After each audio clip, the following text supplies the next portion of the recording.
Authorities are investigating a fatal shooting at an apartment complex which took place on Tuesday, April 7, 2026.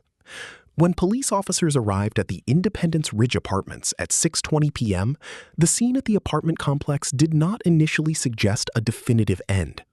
When officers arrived on that Tuesday afternoon in April, they found the physical evidence of a struggle that had already reached its conclusion.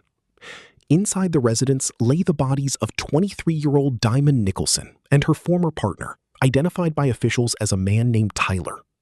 The medical examiner's office would later confirm that both had succumbed to gunshot wounds. The sequence of events was final. For those tracking the professional trajectory of Nicholson, a St. Louis-based makeup artist, her life was defined by the steady growth of her aesthetic brand and her role as a mother. Investigators, tasked with reconstructing the final hours of the creative professional, began with the domestic architecture of her relationship with Tyler. They found a history of volatile behavior that preceded the gunfire.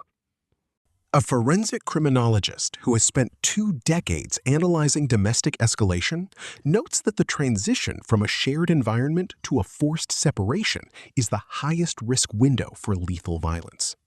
Dy'Mond Nicholson was a woman whose influence was expanding.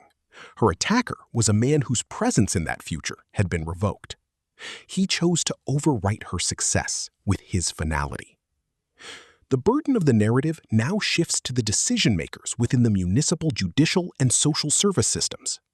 Public records indicate that while the instability of the relationship was known to those in Nicholson's circle, the legal buffers designed to separate a domestic threat from a potential victim remained unengaged. Critics of the current protective framework argue that the administrative requirements for securing safety often exceed the time a victim has left to live. The system requires a victim to be a clerk of their own survival. Dy'Mond Nicholson was a creative professional whose life was built on the meticulous application of detail. The Independence Police Department has classified the case as a murder-suicide. Yet, for the young daughter who witnessed the event at the Ridge Apartments, the conclusion of the police report does not signal the conclusion of the fallout. Detectives are still working to finish their final report and double-check all the facts. The case will eventually close, but the real impact stays with a family that no longer has Dy'Mond Nicholson, and a child who must now live with the memory of what happened that Tuesday night.